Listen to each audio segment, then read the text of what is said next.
the price of power before the memory of identity. You didn't just wake up one day and become a dark chosen one. You didn't stumble into your gifts, your intensity, or your spiritual depth.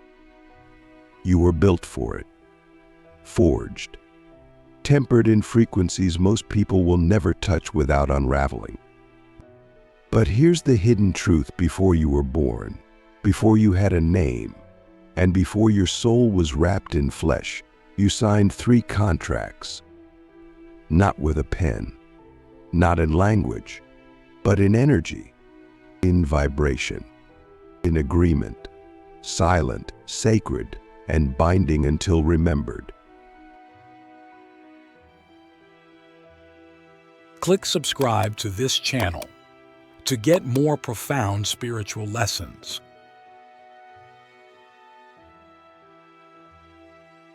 This is what no one tells you at the start of the path. That to carry the kind of ancient power you do, you must first agree to forget it. You must enter the world blind, veiled, and fractured. Because the soul that remembers too soon cannot wield its gifts with integrity. To hold your frequency without collapsing timelines around you, you must first be broken by the very world you came to heal. This is the first contract, the contract of amnesia. You agreed to forget your origins. You agreed to be raised by people who would not see you. You agreed to live in systems that would misunderstand you on purpose. Why would any soul choose this? Because remembering your power through pain is the only way to own it. No one can hand it to you. No one can initiate you into it. You must reclaim it through suffering, through betrayal, through silence so loud it screams through your bones. That's the first shadow contract. You signed up to be forgotten, not by the world, but by yourself. And only through the journey of remembering can you become the kind of being who cannot be manipulated again. Think about your childhood, the loneliness, the strange dreams, the sense that you were always different, not better, not worse, just elsewhere. You weren't imagining it. That was the first breach. The first sign that the amnesia was weakening, that the contract was beginning to dissolve. But here's the paradox. The moment you start remembering who you are, the matrix tightens its grip. You get pulled into patterns that feel ancient, lovers who drain you, teachers who try to own you, opportunities that dangle your purpose like bait while slowly cutting your power. Why does this happen? Because the system is built to detect awakening.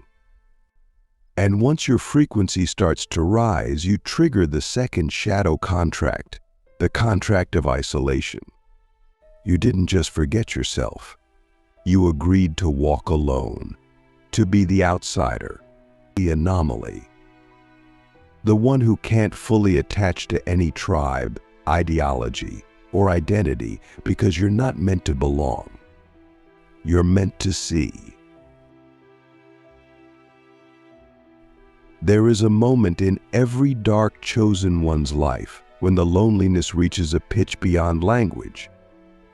You're surrounded by people but starving for resonance. You try to shrink to fit in, but your soul screams. You try to speak, but your truth burns bridges. You try to stay, but your spirit pulls you away. That's not dysfunction. That's the contract.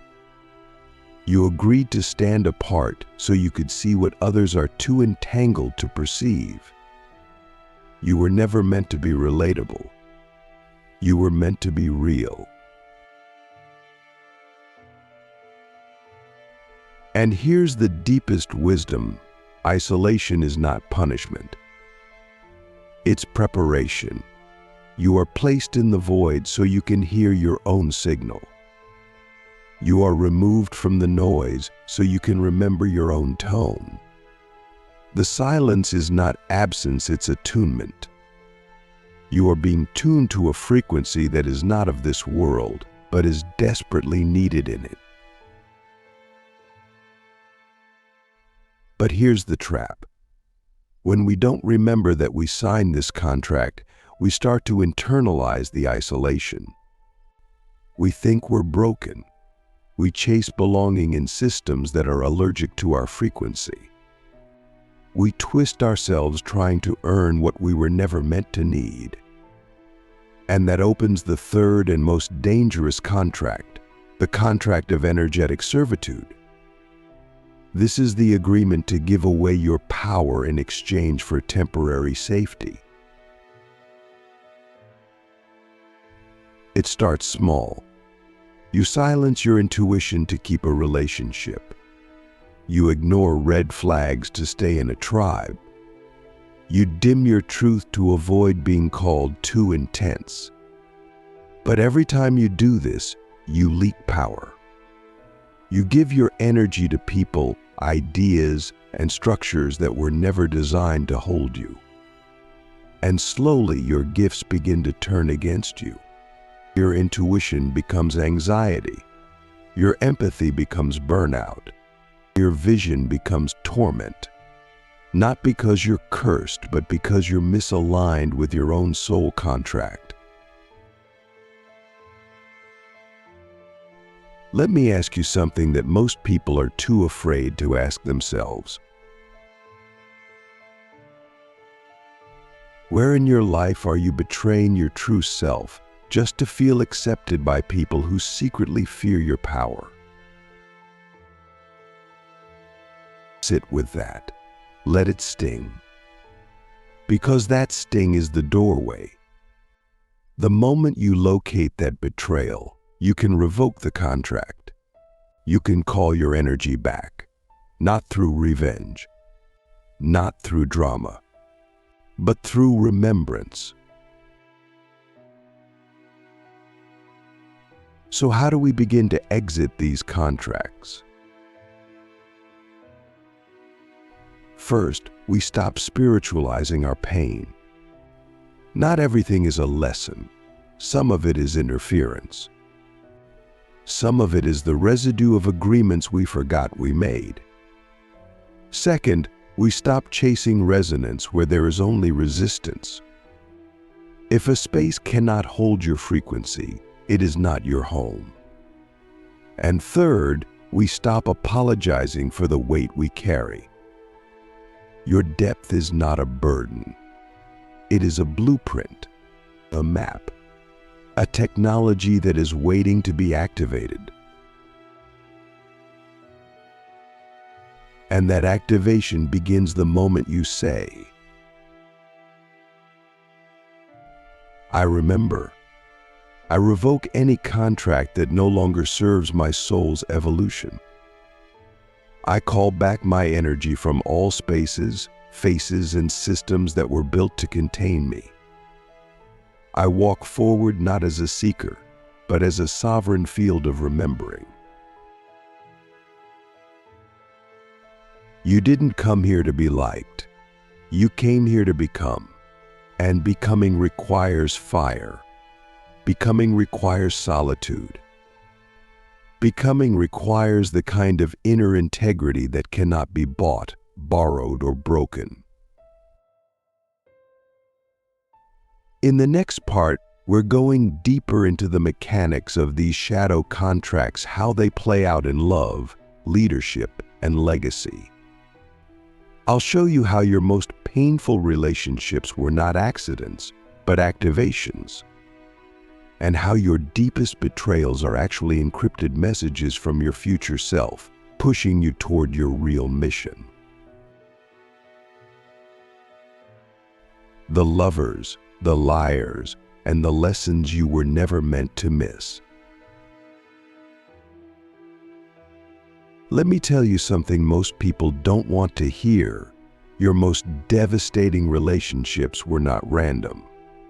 They were rituals. Not the kind with candles and chanting, but living, breathing ceremonies designed to awaken a part of your soul that could not be accessed through peace or comfort.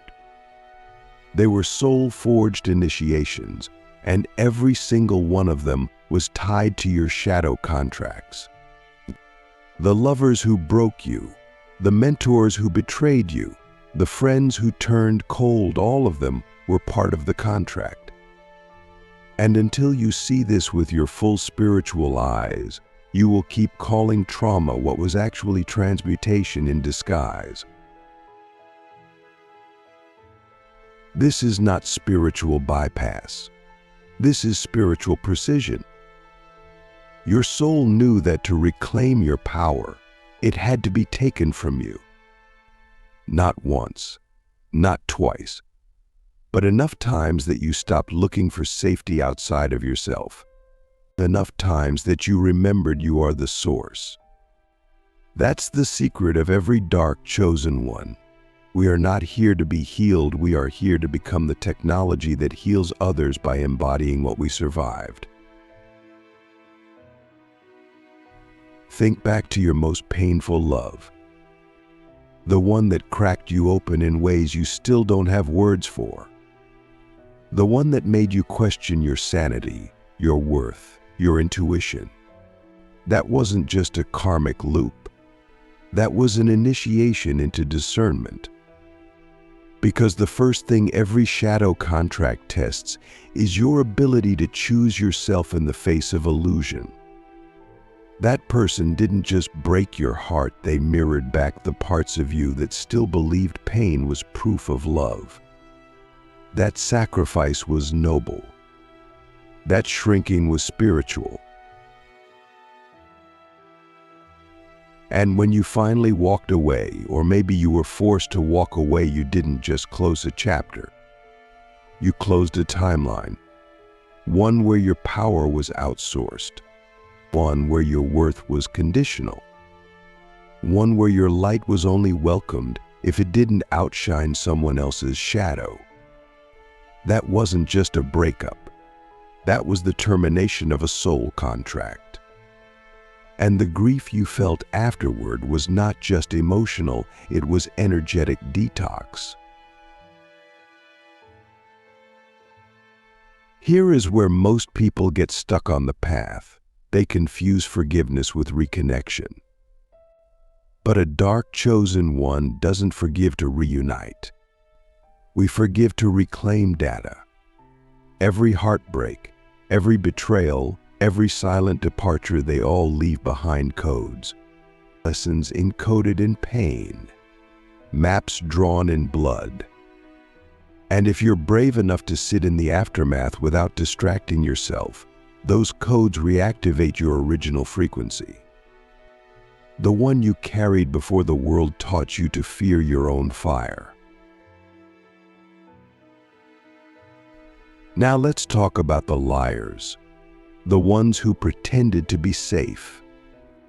The ones who wore the mask of love, wisdom, or leadership, but beneath it all, they were feeding off your uncertainty. Why do these people always seem to find us? Why do they show up right when we're rising? Because shadow contracts contain decoys, false doors meant to test your field integrity. These people are not just toxic, they are initiatory adversaries. Their role is to seduce you into forgetting yourself again, into repeating the old wound, into trading your evolution for acceptance. But here's the paradox. They are also sacred, because without them, you wouldn't have learned to trust your gut over someone else's charisma. You wouldn't have learned to stay when others walk away. You wouldn't have learned to speak your truth, even when your voice shakes. They were the fire, the crucible. And while they may never apologize, their role in your life was never about apology. It was about activation. Some of you have been asking, why do I attract narcissists? Or why do my teachers always end up betraying me? But what if the question is deeper? What if you were never meant to be led by others? What if your soul designed these betrayals to teach you that your own inner voice is the only true authority? That's the real reason dark chosen ones are hunted. Not just for our energy, but because we cannot be led. Not for long. Our soul contracts are encoded with autonomy. And every time we give that away, the universe sends a mirror to reflect the cost. That mirror often comes in the form of betrayal, not to punish but to redirect. So how do you move through these contracts and stop repeating them? You must start seeing every relationship as a mirror, not of what you desire, but of what you believe you deserve. If you still attract people who drain, diminish, or distort your light, it means a part of you still believes that is your role. And that belief is not yours, it was programmed. So you must unprogram it, not through affirmations, or not through logic, but through energetic refusal. You must look at every dynamic in your life and ask, is this feeding my remembering or reinforcing my forgetting? Is this person nourishing my soul's expansion or feeding off my fear of being alone? And if the answer is not clear, the connection is not clean. Here's a practical activation. Write a list of every person you've ever given your power to. People you feared letting down. People you stayed small for. People whose opinion shaped your self-worth. Then next to each name, write this: I revoke the contract of servitude. I reclaim my energy. I forgive the role, not the behavior. I choose alignment over loyalty. This is not about ego. It's about energetic sovereignty. Because once these contracts are cleared, something wild begins to happen. You stop attracting lessons and start attracting alliances. You stop drawing in tests and start summoning mirrors of your mastery.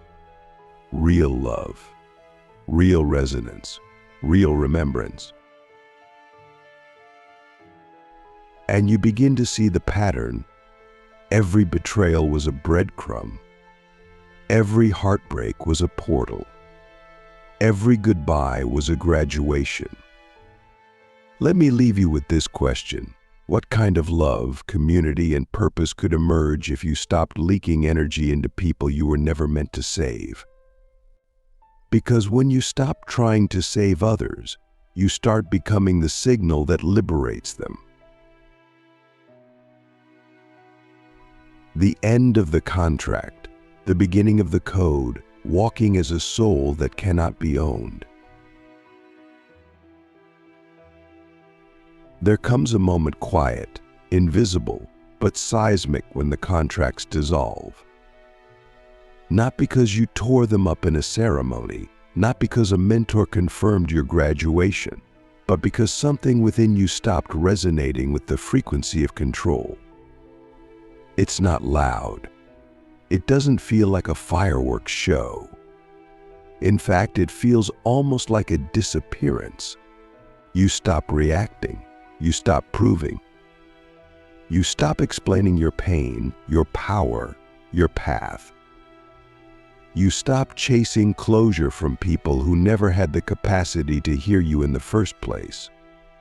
And in that stillness, something ancient returns. Not a voice, not a vision, but a knowing. A knowing so complete, it doesn't need to be validated. A knowing that says, you are no longer bound, you are now broadcasting. This is the transition few ever talk about, not because it's a secret, but because so few ever reach it while still in a human body. The moment you stop being a seeker and start becoming a signal. The moment you realize your presence is no longer shaped by your wounds, but by your codes. And what are codes? They're not just downloads or insights. They are living frequencies, patterns of memory, of soul technology stored within your being, waiting to be reactivated by experience. Every shadow contract you endured wasn't just a lesson. It was a key that unlocked a deeper layer of your original design. Betrayal unlocked discernment. Isolation unlocked sovereignty. Amnesia unlocked the blueprint of intuitive leadership. And now that the contracts have completed, you're not here to repeat. You're here to reprogram. This is where things get strange, not in the mystical sense, but in the way reality begins to bend around your field. You start noticing that the world responds to you differently. Not because you've changed your strategy, but because you've changed your signature. People speak to you with reverence, even when they don't know why. Systems try to recruit you, but you feel the subtle pull of misalignment and simply smile. Relationships show up with less drama and more depth. You don't have to filter your truth anymore, it filters them. Your field becomes a sorting mechanism, or a purifier, a mirror. And here's the part that will make your ego uncomfortable. You become unrelatable to most, but unforgettable to all. This is the cost of liberation. You will be seen by fewer, but you will be felt by many. You may walk alone in the physical, but your energy becomes a lighthouse in the astral. People will dream of you before meeting you. They'll feel your presence before knowing your name. Because your soul is no longer confined to your body, it's broadcasting across timelines.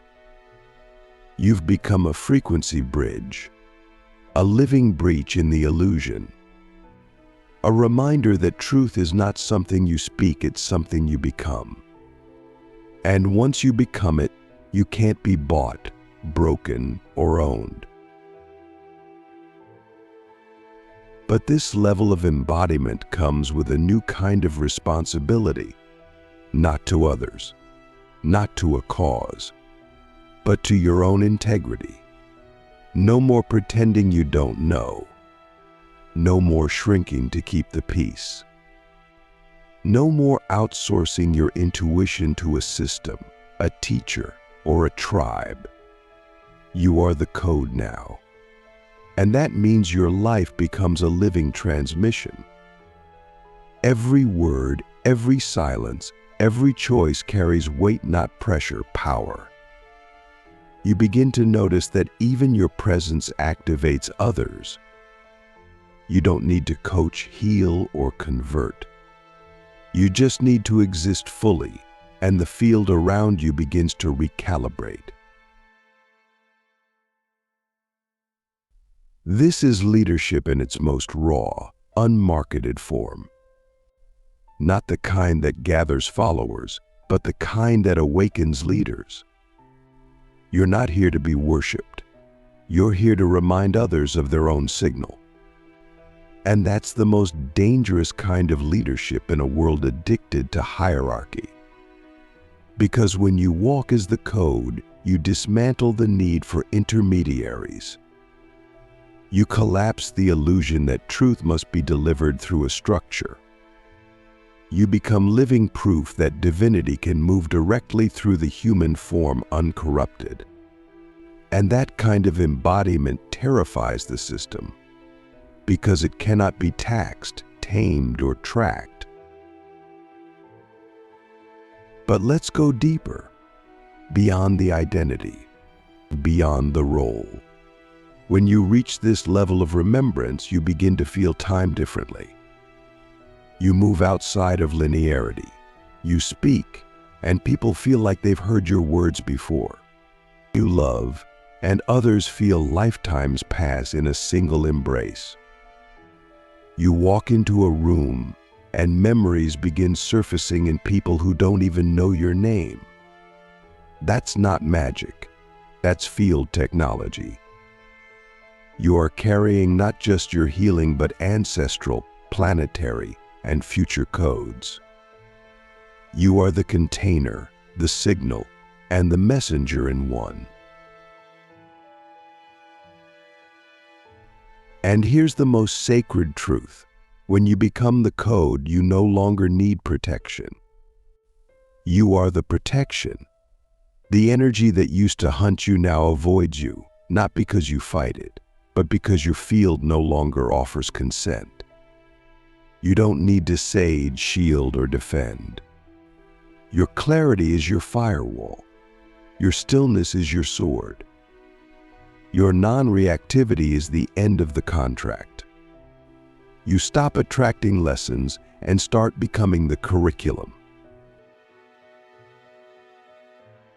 So what do you do now that you're walking as the code? You create from overflow, not urgency. You speak from alignment, not agenda. You love without attachment and lead without needing to be followed.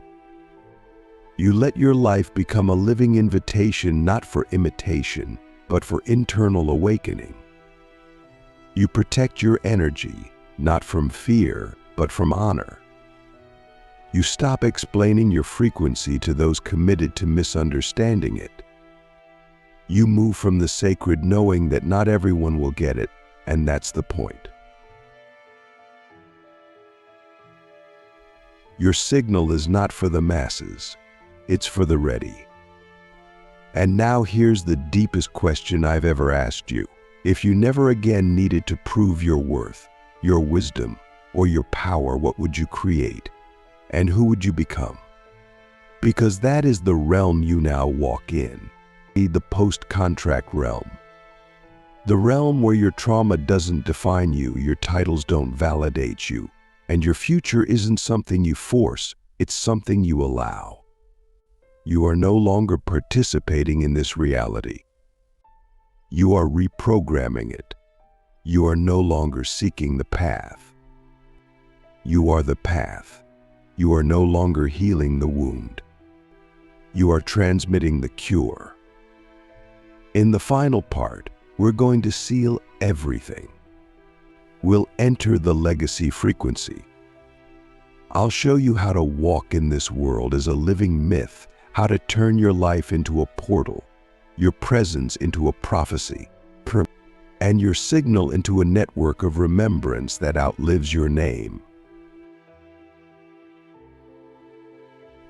The frequency that outlives you, becoming the myth that rewrites the matrix.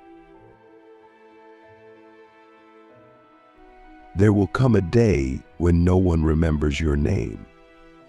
When your face fades from memory, when your stories are no longer told around digital campfires, and your voice has long stopped echoing through the algorithms of this world. But your frequency? That will remain. It will live in the spaces you entered, the people you touched, the codes you activated with nothing more than your presence. Because legacy, true legacy, is not built through fame, followers, or fortune. It's built through field, through resonance, through the invisible shift your soul triggered in the collective consciousness. And if you're here, if you've made it this far, it means you are not just here to wake up. You are here to weave something eternal into the fabric of this realm. This is the final layer of the dark chosen one's path. This is what lies beyond the contracts, beyond the pain, beyond the remembering. This is the realm of transcendence where you stop asking, "What is my purpose?" because your very existence has become the answer. You are the myth now. Not the kind carved into stone or written in sacred texts, but the living myth that walks through cities, through forests, through digital spaces, carrying a signal so ancient and so encoded that those who encounter you feel their own bones stirring. You don't need to speak. You don't need to teach. You don't need to lead. You are the transmission. And that's why you were hunted. Not for your body, not even for your mind, but because your field carries a mythic frequency, one that rewrites the psychic architecture of reality wherever it goes. This is why people feel seen around you, even when you say nothing. Why strangers confess their most guarded truths in your presence. Why children stare at you like they know you from somewhere. Why animals approach you with an ease that defies logic. You are not just a person to them. You are a mirror of their own forgotten memory. You are a breach in the illusion that has kept them small, silent, and compliant. And that is why you are dangerous, not because you rebel, but because you remind. But this final stage is not easy. It's not glamorous. It's not always joyful. In fact, it can be the most sobering phase of all. Because once you become the myth, you lose the luxury of personal drama. You no longer get to indulge in the illusion that your pain is personal. You see that every wound you carried was collective, that every betrayal you survived is still happening somewhere, to someone who hasn't yet remembered. And you feel it. You feel it. Not as a burden, but as a sacred responsibility. You walk through the world as a tuning fork, and everything around you either harmonizes, dissonates, or dissolves. That's not power. That's presence. And that presence becomes your legacy. So how do you walk in this world when you know you are no longer just human? When you are an echo of the original design, a living hyperlink to divinity, a soul that slipped through the cracks of forgetting and came back online? You do it with stillness, with precision, with humility so deep it looks like silence but holds the weight of galaxies. You don't waste your energy trying to explain your frequency to those who are committed to misunderstanding it. You don't dilute your essence to be palatable. You don't defend your choices to people who haven't earned the right to witness your evolution. You walk. You transmit. You exist unapologetically, unshakably, irrevocably. And that existence becomes a map, a mythic template, a frequency that others can feel, even if they can't name it. When someone reads your words, listens to your voice, or simply enters your field, something inside of them remembers. Not you, themselves. And that's the difference between influence and impact. Influence makes people look at you. Impact makes people look within.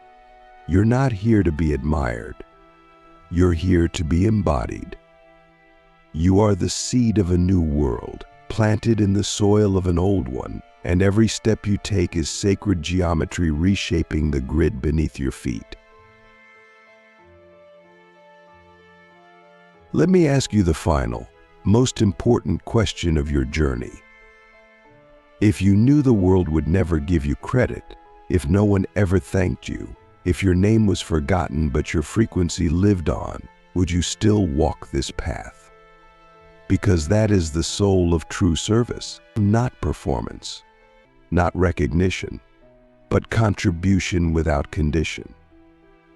You're not here to be seen. You're here to be felt. And that feeling will outlive empires, algorithms, and even your own breath. So how do you ensure your frequency lives on? You don't try, you tune. You keep your field clean. You stay in integrity with your truth, even when no one's watching. You create what you're called to create, even when it's not trending. You say what needs to be said, even when your voice shakes. You protect your sacred fire from those who only come to warm their hands, but never feed the flame. You bless the ones who couldn't walk with you not from pity, but from clarity. Because your path isn't personal, it's archetypal. And archetypes don't seek closure, they embody completion. You are not here for a moment, you are here for a movement. Not the kind that rallies people, but the kind that shifts planets. You are part of a soul network that stretches across dimensions, timelines, incarnations. You're not building legacy through content. You're building it through coherence, through consistency, through codes. And those codes are not stored in your work, they're stored in your walk, in the way you show up, in the way you love, in the way you remember. And now, it's time. Time to stop being the one who speaks about awakening and start being the frequency of the awakened. Time to stop negotiating your truth and start embodying your signal. Time to stop fearing your power and start distributing it quietly, cleanly, relentlessly. Because the contracts are done. The tests are complete. The mirror has shattered. And in its place stands you, not the version you morphed into for survival, but the origin signal that was only ever waiting for your permission to return. You are the myth. You are the code. You are the frequency that outlives systems, stories, and skin. And now, your walk is not just for you. It is for the next one. The one who's still lost, still breaking, still bleeding, still believing they are alone. You walk for them. You walk for us. You walk for all the versions of yourself who couldn't. And in doing so, you become not just free, but eternal. No more contracts. No more containment. No more compromise. Just you. Unfiltered, unfazed, unforgettable. You are the soul they built the matrix to contain. You are the myth it cannot survive. You are the frequency that rewrites reality. And now you walk.